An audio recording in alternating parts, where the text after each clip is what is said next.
शुभलेखनाविते सच्चिदानंदरूपाय शिवाय ब्रह्मणे नमः। यामाहु सर्वलोकानां प्रकृतिं शास्त्रवर्गः तां धर्मचारिणे शुभो परब्रह्मणे नमः। ಪ್ರಾರಂಭದಲ್ಲಿ ಪ್ರಾತಸ್ಮರಣೆಯ ಜಗದ್ಗುರು ರೇಣುಕಾಚಾರ್ಯರನ್ನ ಮಂದಿರದಲ್ಲಿ ಭಕ್ತಿಯಿಂದ ಸ್ಮರಣೆಯನ್ನು ಮಾಡಿಕೊಂಡು ಮಾಗಣಗೆರೆ ಗ್ರಾಮದ ರುದ್ರಮುನೀಶ್ವರ ಹಿರೇಮಠದ ಗುರು ಪರಂಪರೆಗೆ ಹಣೆ ಮಾಡಿದು ಕಲಬುರಗಿ ಜಿಲ್ಲೆಯ ಯಡ್ರಾಮಿ ತಾಲೂಕಿನ ಸುಕ್ಷೇತ್ರ ಕಡಿಕೋಳದ ಗ್ರಾಮದಲ್ಲಿ ಹಮ್ಮಿಕೊಂಡಿರುವಂತಹ ಕಡಿಕೋಳ ಮಡಿವಾಳೇಶ್ವರ ಮಹಾಮಠದಲ್ಲಿ ಹಮ್ಮಿಕೊಂಡಿರುವಂತಹ 203ನೇ ವರ್ಷದ ಜಾತ್ರಾ ಮಹೋತ್ಸವದ ತನ್ನಿಮಿತ್ತವಾಗಿ ಜ್ಞಾನ ಸಪ್ತಾಹ ಮತ್ತು ಆಧ್ಯಾತ್ಮಿಕ ಪುರಾಣ ಪ್ರವಚನ ಕಾರ್ಯಕ್ರಮದ ಪಾವನ ದಿವ್ಯ ಸಾನ್ನಿಧ್ಯವನ್ನು ಅಲಂಕರಿಸಿ ನಿಮಗೆಲ್ಲರಿಗೂ ಕೂಡ ಅಂತಃಕರಣದ ಆಶೀರ್ವಾದವನ್ನ ದಯಪಾಲಿಸುತ್ತಿರುವಂತಹ ಕಡಿಕೋಳ ಮಹಾಮಠದ ಸದ್ಯದ ಪೀಠಾಧಿಪತಿಗಳು ಮಾತೃವಾತ್ಸಲ್ಯದ ಪರಮ ಪೂಜ್ಯರು ಆತ್ಮೀಯರಾದ ಶ್ರೀ ಶಟಸ್ಥಲ ಬ್ರಹ್ಮ ಡಾಕ್ಟರ್ ರುದ್ರಮುನಿ ಶಿವಾಚಾರ್ಯ ಅಪ್ಪಂಗಳವರ ಪವಿತ್ರ ಚರಣ ಅನಂತ ಭಕ್ತಿಯ ಪ್ರಣಾಮವನ್ನು ಸಲ್ಲಿಸಿ ನಿಮಗೆಲ್ಲರಿಗೂ ಕೂಡ ಬಹಳ ಸುಂದರವಾಗಿ ಮಾರ್ಮಿಕವಾಗಿ ಮನಮುಟ್ಟುವ ಹಾಗೆ ಜ್ಞಾನ ಸಪ್ತಾಹದ ಒಂದೊಂದು ವಿಚಾರಗಳನ್ನು ನಿಮ್ಮೆಲ್ಲರ ಮನಸ್ಸಿಗೆ ನೀಡಿರುವಂತಹ ವೇದಮೂರ್ತಿ ಸಿದ್ದಯ್ಯ ಶಾಸ್ತ್ರಿ ತೆಲ್ಲೂರವರೇ ಮತ್ತು ನಿಮಗೆಲ್ಲರಿಗೂ ಕೂಡ ಸಂಗೀತದ ನಾದ ಸುನಾದದೊಂದಿಗೆ ನಿಮ್ಮೆಲ್ಲರ ಮನವನ್ನ ಸಂಗೀತದ ಗಮನಕ್ಕೆ ಕೊಂಡೊಯ್ದಿರುವಂತಹ ಎಲ್ಲ ಸಂಗೀತ ಕಲಾ ಬಳಗವೇ, ಕಾರ್ಯಕ್ರಮದ ವೇದಿಕೆ ಮೇಲೆ ಆಸೀನರಾಗಿರುವಂತಹ ಗುಡೂರು, ಬಲುಂಡಗಿ ಹಾಗೂ ಶಾಖಾಪುರ ಗ್ರಾಮದ ಸಮಸ್ತ ಸದ್ಭಕ್ತರು, ಈ ಕಾರ್ಯಕ್ರಮವನ್ನ ಈ ಪುರಾಣ ಪ್ರವಚನ ಕಾರ್ಯಕ್ರಮವನ್ನು ಆಲಿಸಲಿಕ್ಕೆ ಬಂದಿರುವಂತಹ ಯಾವತ್ತು ಕಡಿಕೋಳ ಗ್ರಾಮದ ಹಾಗೂ ಸುತ್ತಮುತ್ತಲಿನ ಗ್ರಾಮದ ಸಮಸ್ತ ಮಾತೃವಾತ್ಸಲ್ಯದ ತಾಯಿ ಬಳಗವೇ, ಮುದ್ದು ಮಕ್ಕಳೇ, ಯುವಕರೇ, ಗ್ರಾಮದ ಹಿರಿಯರೇ ಹಾಗೂ ಧರ್ಮಾಭಿಮಾನಿಗಳೇ, ನಿಮ್ಮೆಲ್ಲರ ಅಂತರಾತ್ಮದಲ್ಲಿ ನೆಲೆಗೊಂಡಿರುವಂತಹ ಚಿಜ್ಯೋತಿಗೆ ಶರಣಾರ್ಥಿ. ಶಿವಸಾಂಭಜೈ ನಮಃ ಪಾರ್ವತೇ ಶಿವ ಹರ ಹರ. ಶ್ರೀಮ ಜಗದ್ಗುರು ಪಂಚಾಚಾರ್ಯ ಮಹಾರಾಜ ಕೇ, ಶ್ರೀಮ ಜಗದ್ಗುರು ರೇಣುಕಾಚಾರ್ಯ ಮಹಾರಾಜ ಕೇ, ಸದ್ಗುರು ಮಹಂತ ಮಡಿವಾಳೇಶ್ವರ ಮಹಾರಾಜ ಕೇ, ಸುಮನ್ಕೊಂತವ್ರ ಮಹಾರಾಜ ಕೇ. ಇವತ್ತ ಬಹಳ ವಿಶೇಷವಾಗಿ ಕಡಿಕೋಳ ಮಹಾಮಠ. ಇವತ್ತ ಕಡಿಕೋಳ ಮಹಾಮಠ ಅಂತಂದ್ರೆ ನೆನಪಾಗೋದು ಕಡಿಕೋಳ ಮಡಿವಾಳೇಶ್ವರರು ಬರೆದಿರುವಂತಹ ತತ್ವ ಪದಗಳು ನಮಗೆಲ್ಲರಿಗೂ ಕೂಡ ನೆನಪಿಗೆ ಆಗ್ತವೆ. ಇವತ್ತ ಕಡಿಕೋಳ ಮಡಿವಾಳೇಶ್ವರ ನೆನೆದವರು ಯಾರೂ ಇಲ್ಲ. ಇವತ್ತು ನೀವೆಲ್ಲರೂ ಕೂಡ ಅಂದ್ಕೊಳ್ಳಬಹುದು ಚಾಮರಾಜನಗರ ಹಿಡಿದುಕೊಂಡು ಬೀದರ್ ತನಕ ಕಡಿಕೋಳ ಮಡಿವಾಳೇಶ್ವರ ತತ್ವ ಪದಗಳನ್ನ ನಾವೆಲ್ಲರೂ ಕೂಡ ಕೇಳಿದ್ದೇವೆ, ಆಲಿಸಿದ್ದೇವೆ.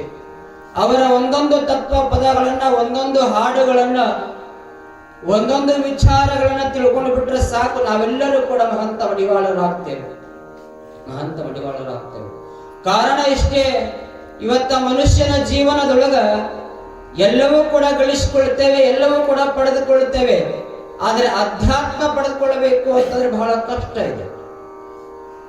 ಜನನ ಮತ್ತು ಮರಣದ ಮಧ್ಯದೊಳಗ ಬದುಕು, ಈ ಬದುಕುವ ಮಧ್ಯದೊಳಗೆ ಏನು ಬೇಕಾಗ್ತದೆ ಅಂತಂದ್ರೆ ಅಧ್ಯಾತ್ಮ ಬೇಕು. ಅದಕ್ಕೆ ಹೇಳ್ತಾರೆ, ರಾಮನಿಲ್ಲದ ಅಯೋಧ್ಯೆ ಪರಿಮಳವಿಲ್ಲದ ಪುಷ್ಪದಂತೆ. ಯಾವಾಗ ಒಂದು ಹೂವು ಇದೆ, ಆ ಹೂವಿನೊಳಗೆ ಸುವಾಸನೆ ಇದ್ರೆ ಮಾತ್ರ ಆ ಹೂವಿಗೆ ಕಿಮ್ಮತ್ತಿದೆ. ಯಾವಾಗ ಮನುಷ್ಯನಿಗೆ ಅಧ್ಯಾತ್ಮ ಇದ್ದಾಗ ಮಾತ್ರ ಆ ಮನುಷ್ಯನಿಗೆ ಕಿಮ್ಮತ್ತು ಬರಲಿಕ್ಕೆ ಸಾಧ್ಯ ಇದೆ. ಇವತ್ತು ನೀವೆಲ್ಲರೂ ಕೂಡ ಕಡಿಕೋಳ ಮಡಿವಾಳೇಶ್ವರ ಮಹಾಮಠದೊಳಗೆ ಜಾತ್ರಾ ಮಹೋತ್ಸವದ ತನ್ನಿಮಿತ್ತವಾಗಿ ಜ್ಞಾನ ಸಪ್ತಾಹವನ್ನು ಹಮ್ಮಿಕೊಂಡಿದ್ದೀವಿ. ಅಸನ ವ್ಯಸನಕ್ಕಾಗಿ ಬದುಕಿದವರು ಕೋಟಿ ಕೋಟಿ, ಹೆಣ್ಣಿಗಾಗಿ ಮಣ್ಣಿಗಾಗಿ ಬದುಕಿದವರು ಕೋಟಿ ಕೋಟಿ, ಜಾತಿಗಾಗಿ ಮಾತಿಗಾಗಿ ಬದುಕಿದವರು ಕೋಟಿ ಕೋಟಿ, ನಿದ್ಯೆಗಾಗಿ ಮುದ್ದೆಗಾಗಿ ಬದುಕಿದವರು ಕೋಟಿ ಕೋಟಿ, ಜೋಳಿಗೆಗಾಗಿ ಹೋಳಿಗೆಗಾಗಿ ಬದುಕಿದವರು ಕೋಟಿ ಕೋಟಿ. ಆದರೆ ಸಮಾಜದ ಕಲ್ಯಾಣಗೋಸ್ಕರವಾಗಿ ಸಮಾಜದ ಏಳಿಗೆಗಾಗಿ ಬದುಕಿದವರು ಯಾರಾದ್ರಿದ್ರೆ ಅದು ಕಡ್ಕೋಳದ ಮಡಿವಾಳಪ್ಪನವರು ಅನ್ನುವಂತ ಮಾತನ್ನು ನಾವೆಲ್ಲರೂ ಕೂಡ ನೆನಪಿಟ್ಟುಕೊಳ್ಳಬೇಕಾಗ್ತದೆ. ಈ ಸಮಾಜದ ಅಂಕು ಡೊಂಕಗಳನ್ನ ತಿದ್ದಿ ಸಮಾಜದ ಓರೆ ಕೋರೆಗಳನ್ನ ತಿದ್ದುವಂತ ಪ್ರಯತ್ನವನ್ನ 17ನೇ ಶತಮಾನದೊಳಗ ಈ ನಾಡಿನೊಳಗ ಹುಟ್ಟಿ ನಿಮಗೆಲ್ಲರಿಗೂ ಕೂಡ ಅವರ ಹಾಡುಗಳ ಮುಖಾಂತರವಾಗಿ ಅವರ ತತ್ವ ಪದಗಳ ಮುಖಾಂತರವಾಗಿ ನಿಮ್ಮೆಲ್ಲರನ್ನ ಎಚ್ಚರ ಮಾಡಿದ್ದಾರೆ. ಮನುಷ್ಯನ ದೇಹದ ತೂಕ ಹೆಚ್ಚಾದರೆ ವ್ಯಾಯಾಮ ಮಾಡಬೇಕು. ಮನುಷ್ಯನ ದೇಹ ತೂಕ ಹೆಚ್ಚಾದರೆ ಏನ್ ಮಾಡಬೇಕು? ವ್ಯಾಯಾಮ ಮಾಡಬೇಕು. ಮನದ ತೂಕ ಹೆಚ್ಚಾದರೆ ಭಜನೆ ಮಾಡಬೇಕು. ಧನದ ತೂಕ ಹೆಚ್ಚಾದರೆ ದಾನವನ್ನ ಮಾಡಬೇಕು. ಈ ಮೂರು ಏನು ನಡೀತಾ ಇದ್ದೇವೆ ಅಂತಂದ್ರೆ ಅದು ಸುಕ್ಷೇತ್ರ ಕಡಕೋಳ ಗ್ರಾಮದೊಳಗೆ ನಡೀತದೆ ಅನ್ನುವಂತ ಮಾತನ್ನ ನಾವೆಲ್ಲರೂ ಕೂಡ ನೆನಪಿನಲ್ಲಿಟ್ಟುಕೊಳ್ಬೇಕಾಗ್ತದೆ.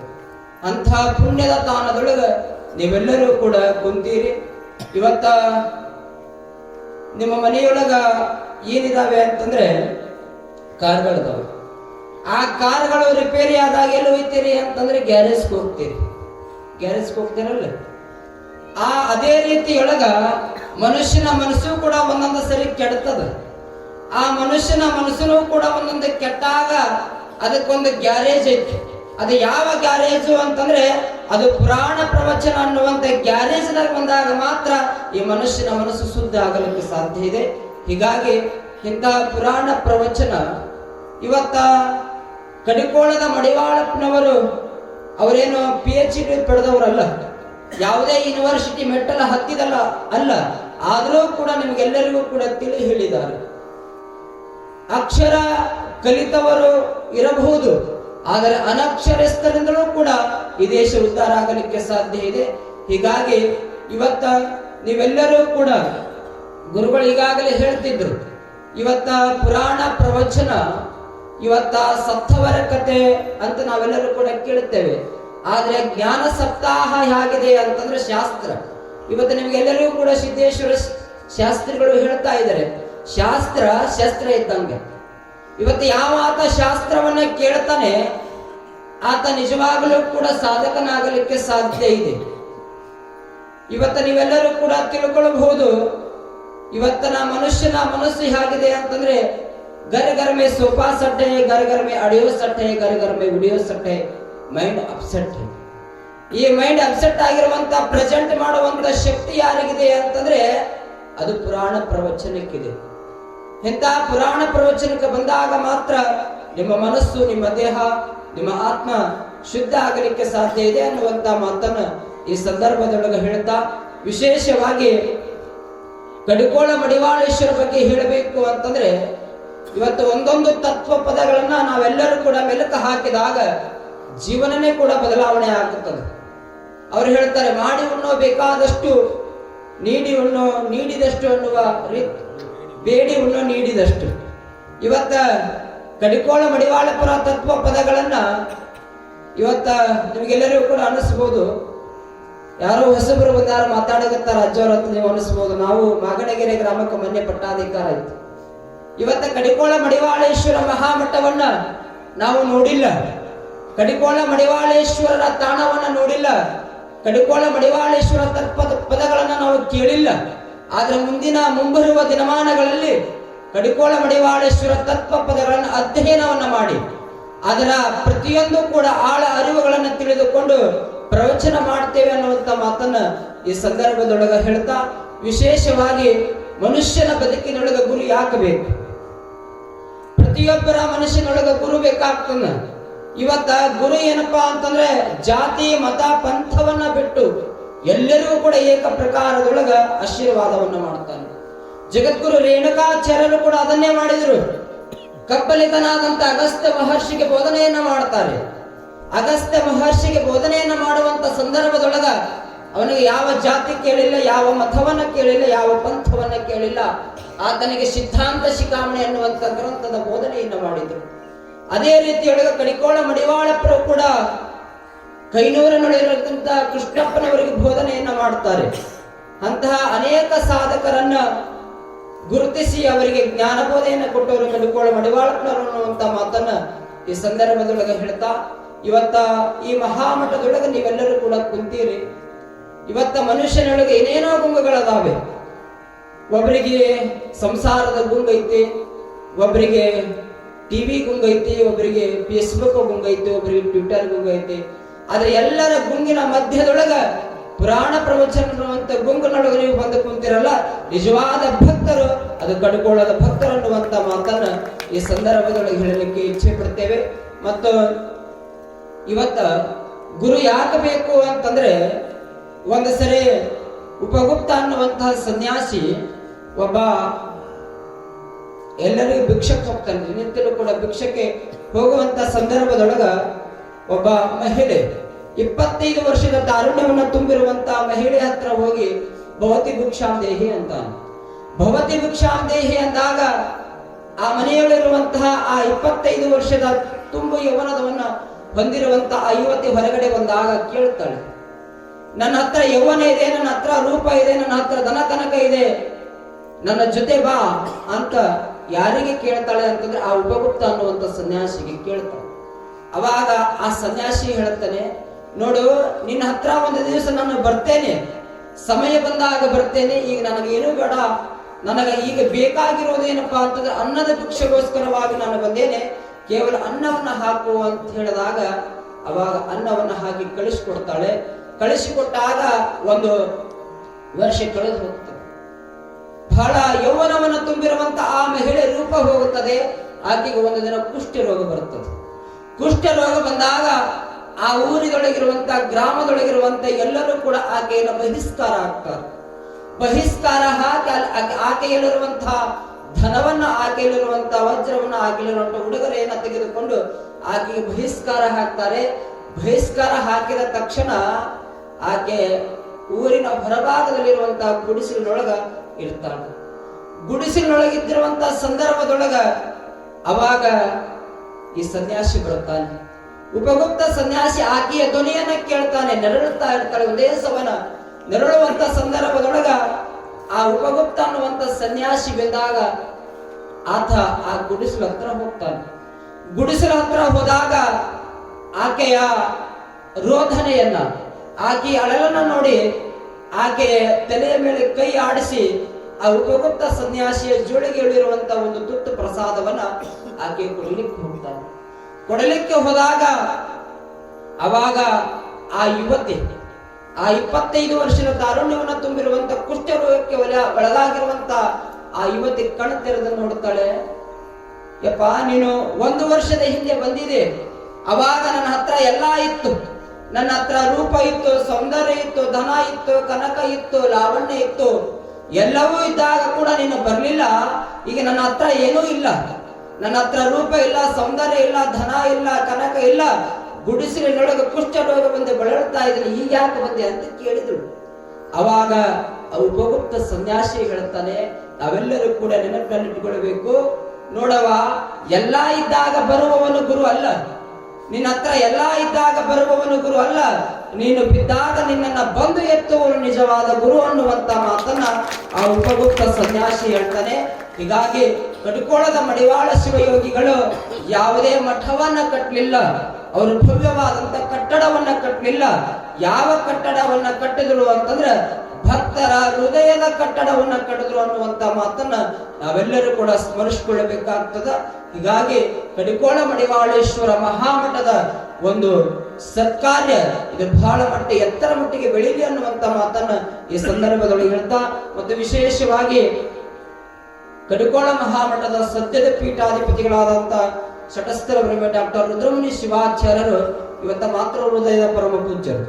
ಇವತ್ತ ಮಾಗಣಗೇರಿ ಮಠಕ್ಕೆ ನಾವು ಮೊನ್ನೆ ಸ್ವಾಮಿಗಳಾದ ಸಂದರ್ಭದೊಳಗ ಅವತ್ತಿಗೂ ಕೂಡ ನಮ್ಗೆ ಹೆಸರು ಹಾಕಿದ್ರು. ಮೊನ್ನೆ ನವೆಂಬರ್ ತಿಂಗಳಿನೊಳಗ ನೀವು ಜಾತ್ರಾ ಮಹೋತ್ಸವವನ್ನು ಮಾಡಿದೆವು. ನಾನು ತಿಳ್ಕೊಂಡೆ ಮೊನ್ನೆ ಕಾರ್ಯಕ್ರಮ ಇತ್ತು, ಮತ್ತು ಗುರುಗಳು 2 ತಿಂಗಳ ಅವಧಿಯೊಳಗ ಜಾತ್ರಾ ಮಹೋತ್ಸವ ಇಟ್ರ ಅಂತಂದಾಗ ನಮಗ ಸ್ವಲ್ಪ ಆಶ್ಚರ್ಯ ಆಯ್ತು. ಒಂದು ಗ್ರಾಮದೊಳಗೆ ಒಂದು ಜಾತ್ರಾ ಮಹೋತ್ಸವವನ್ನು ಮಾಡಬೇಕು ಅಂತಂದ್ರೆ ಹರಸಾಹಸ ಪಡಬೇಕಾಗ್ತದ. ಆದ್ರೆ ಪ್ರತಿ ವರ್ಷ ಏನಾದ್ರೂ ಕಾರ್ಯಕ್ರಮವನ್ನ ಮಾಡಿ ಜನರಿಗೆ ಆಧ್ಯಾತ್ಮಕದ ಕಡೆ ಕೊಂಡೊಯ್ಯುವಂತಹ ಪರಮ ಪೂಜ್ಯರು, ಅದು ನಿಮ್ಮೂರಿನ ಪರಮ ಪೂಜ್ಯರು ಅನ್ನುವಂತ ಮಾತನ್ನು ನಾವೆಲ್ಲರೂ ಕೂಡ ನೆನಪಿಟ್ಟುಕೊಳ್ಬೇಕಾಗ್ತದೆ. ಇವತ್ತ ಭೀಮನ ಪ್ರತಿಜ್ಞೆಗಿಂತ ಭೀಷ್ಮನ ಪ್ರತಿಜ್ಞೆ ಬಹಳಷ್ಟು ಲೇಸ ಆಗ್ತದ. ಅಂತಹ ಭೀಮನ ಮತ್ತು ಭೀಷ್ಮನ ಪ್ರತಿಜ್ಞೆಗಿಂತಲೂ ಕೂಡ ಕಡಿಕೋಳ ಮಹಾಮಠದ ಪರಮ ಪೂಜ್ಯರ ಪ್ರತಿಜ್ಞೆ ಬಹಳ ದೊಡ್ಡದು ಅನ್ನುವಂತ ಮಾತನ್ನ ಈ ಸಂದರ್ಭದೊಳಗೆ ಹೇಳ್ತಾ, ಬರೇ ಮಠದ ಬಗ್ಗೆ ಅಷ್ಟೇ ಲಕ್ಷ್ಯ ಇಲ್ಲ, ಈ ಗ್ರಾಮದ ರಸ್ತೆ ಆಗಿರಬಹುದು. ನೋಡು, ಈಗಾಗಲೇ ನಿಮಗೆ ಒಂದು ಬಸ್ಸನ ವ್ಯವಸ್ಥೆಯನ್ನ ಮಾಡಿದ್ದಾರೆ. ಇವತ್ತ ಸ್ವಾಮಿಗಳ ಕಾಯಕ ಏನಪ್ಪಾ ಅಂತಂದ್ರೆ ಮಠದೊಳಗೆ ಕೂತ್ಕೊಂಡು ಬರೀ ಪೂಜಾ ಮಾಡೋದ ಕೆಲಸ ಅಲ್ಲ, ಸಮಾಜದೊಳಗಿರುವಂತ ಏಳು ಬೀಳುಗಳನ್ನ, ಸಮಾಜದೊಳಗಿರುವಂತ ಎಲ್ಲರನ್ನ ಮೇಲೆತ್ತುವಂತ ಕೆಲಸವನ್ನ ಅದು ಯಾವ ಮಠ ಮಾಡ್ತಾ ಇದೆ ಅಂತಂದ್ರೆ ಅದು ಕಡ್ಕೋಳದ ಮಹಾಮಠ ಮಾಡ್ತಾ ಇದೆ ಅನ್ನುವಂತ ಮಾತನ್ನ ಈ ಸಂದರ್ಭದೊಳಗೆ ಹೇಳ್ತಾ, ಹೇಳೋದಿಷ್ಟೇ, ಮನುಷ್ಯನ ಜೀವನ ಶಾಶ್ವತ ಅಲ್ಲ. ಏನಪ್ಪಾ ಅಂತಂದ್ರೆ ನಿಮ್ಗೆಲ್ಲರಿಗೂ ಕೂಡ ಗೊತ್ತೈತಿ, 10ಕ್ಕೆ ಹಕ್ಕಿ 20ಕ್ಕೆ ನಕ್ಕಿ 30ಕ್ಕೆ ಮೂರ್ಖ 40ಕ್ಕೆ ನಾಚಿಕೆ 50ಕ್ಕೆ ಮರಿವು 60ಕ್ಕೆ ಅರಿವು 70ಕ್ಕೆ ಕಾಗಿ 80ಕ್ಕೆ ಹೋಗಿ 90ಕ್ಕೆ ಬಾಗಿ 100ಕ್ಕೆ ಹತ್ಕೊಂಡು ಹೋಗಿ. ಇಷ್ಟೇ ಜೀವನ ಐತಿ. ಈ ಜೀವನದ ಮಧ್ಯದೊಳಗೆ ಏನನ್ನ ಗಳಿಸಬೇಕು ಅಂತಂದ್ರೆ ಒಳ್ಳೆಯತನವನ್ನ ಗಳಿಸಿದಾಗ ಮಾತ್ರ ನಮ್ಮ ಜೀವನ ಸಾರ್ಥಕ ಆಗ್ತದೆ ಅನ್ನುವಂತ ಮಾತನ್ನ ಈ ಸಂದರ್ಭದೊಳಗೆ ಹೇಳ್ತಾ, ಕಡಿಕೋಳ ಮಹಾಮಠ, ಮಾಗಣಗೆರೆ ಮಹಾಮಠ ಇವೆರಡೂ ಕೂಡ ಉಭಯ ಪರಸ್ಪರ ಮಠಗಳು ಅನ್ನುವಂತ ಮಾತನ್ನ ಈ ಸಂದರ್ಭದೊಳಗೆ ಹೇಳ್ತಾ, ನಾವು ಮೊನ್ನೆ ಮಠಕ್ಕಾದಾಗ ನಮ್ಮೆಲ್ಲ ಪಟ್ಟಾಧಿಕಾರ ಕಾರ್ಯಕ್ರಮದ ಮೇಲುಸ್ತುವಾರನ್ನ ನೋಡಿಕೊಂಡು ಅತ್ಯಂತ ಪಟ್ಟಾಧಿಕಾರನ ಯಶಸ್ವಿ ಮಾಡಿದಂತ ಪರಮ ಪೂಜ್ಯರು ನಮಗೆ ದೊಡ್ಡ ಹಿರಿಯ ಅಣ್ಣ ಇದ್ದಂಗೆ. ಇವತ್ತ ಕಡಿಕೋಳ ಮಹಾಮಠ ಮತ್ತು ಇದು ಮಾಗಣಗೆರೆ ರುದ್ರಮುನೀಶ್ವರ ಹಿರಿಯ ಮಠ ಎರಡು ಅಣ್ಣ ತಮ್ಮಂದ್ರ ಮಠ ಅನ್ನುವಂತ ಭಾವನೆಯನ್ನ ಈ ಸಂದರ್ಭದೊಳಗೆ ವ್ಯಕ್ತಪಡಿಸ್ತಾ, ಪರಮ ಪೂಜ್ಯರ ಆಶೀರ್ವಾದ, ಪರಮ ಪೂಜ್ಯರ ಮಾರ್ಗದರ್ಶನ ಸದಾವ ಕಾಲ ನಮ್ಮ ಮಠದ ಮೇಲೆ ನಮ್ಮ ಮೇಲೆ ಇರಲಿ ಅನ್ನುವಂಥ ಮಾತನ್ನ ಈ ಸಂದರ್ಭದೊಳಗೆ ಹೇಳ್ತಾ, ಇವತ್ತ ತಾಯಿಯಂದ್ರು ಕುಂತೀರಿ. ಇವತ್ತು ಎಷ್ಟೋ ಗ್ರಾಮದೊಳಗೆ ಹೋದಾಗ ಏನ್ ಅನ್ನಿಸ್ತದ ಅಂತಂದ್ರೆ, ಇವತ್ತ ಬರೇ ಗಂಡು ಮಕ್ಕಳು ಬರ್ತಾರ, ಆದ್ರೆ ನೀವೆಲ್ಲರೂ ಕೂಡ ತಾಯಿಯಂದ್ರು ನೋಡಿ ಇಷ್ಟು ಚಳಿಯ ಮಧ್ಯದೊಳಗೆ ತಾವೆಲ್ಲರೂ ಕೂಡ ಬಂದು ಕುಂತೀರಿ.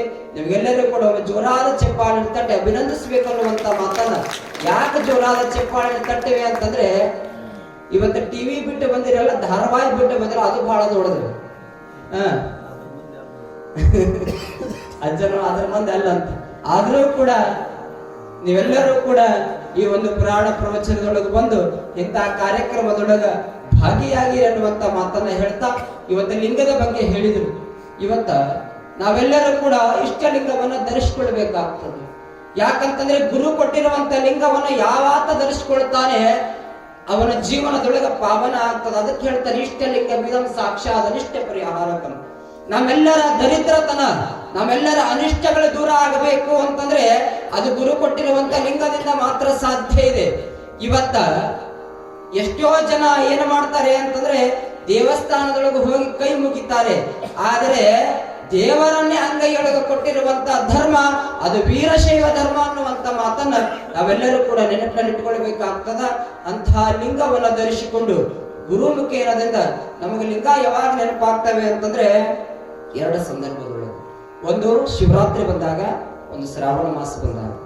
ಶಿವರಾತ್ರಿ ಬಂದಾಗ ಯಾವಾಗ ನೆನಪಾಗ್ತದ ಅಂತಂದ್ರೆ, ಗುರುಗಳು ನಿಮ್ಮ ಮನೆಗೆ ಬಂದಾಗ ಲಿಂಗ ಕೊಡು ಅಂತಂದ್ರ ಏನಾಗ್ತದ ಅಂತಂದ್ರೆ, ಅಡಕೆ ಸಂಧಿಯೊಳಗೆ ನೀವು ಇಡ್ತೀರಿ, ಗಡಿಗೆ ಸಂಧಿಯೊಳಗೆ ಇಟ್ಟು ಬಿಡ್ತೀರಿ. ಒಂದ್ ಸರಿ ನಾವು ಪೂಜೆಗೆ ಹೋದಾಗ ಏನಾಗಿತ್ತು ಅಂತಂದ್ರೆ, ಒಂದ ಲಿಂಗಾನೇ 10 ಜನ ಪೂಜೆ ಮಾಡ್ಕೊತಾರೆ. ಅತ್ಯಾಗನ ಸೊಸಿ, ಸೊಸಿಯಾಗನ ಮಗಳು, ಗಂಡಾಗನ ಹೆಂಡತಿ. ಹೀಗಾಗಿ ತಾವೆಲ್ಲರೂ ಕೂಡ ಲಿಂಗವನ್ನ ಧರಿಸಿಕೊಳ್ಳ್ರಿ, ತಾವೆಲ್ಲರೂ ಕೂಡ ಲಿಂಗಧಾರಿಯಾಗಿ ಜೀವನವನ್ನ ಪಾವನ ಮಾಡಿಕೊಳ್ಳ್ರಿ ಅನ್ನುವಂತ ಮಾತನ್ನ ಈ ಸಂದರ್ಭದೊಳಗೆ ಹೇಳ್ತಾ ನನ್ನ 2 ಮಾತುಗಳನ್ನ ವಿರಾಮ ನೀಡುತ್ತೀನಿ. ಶಿವೋಂ.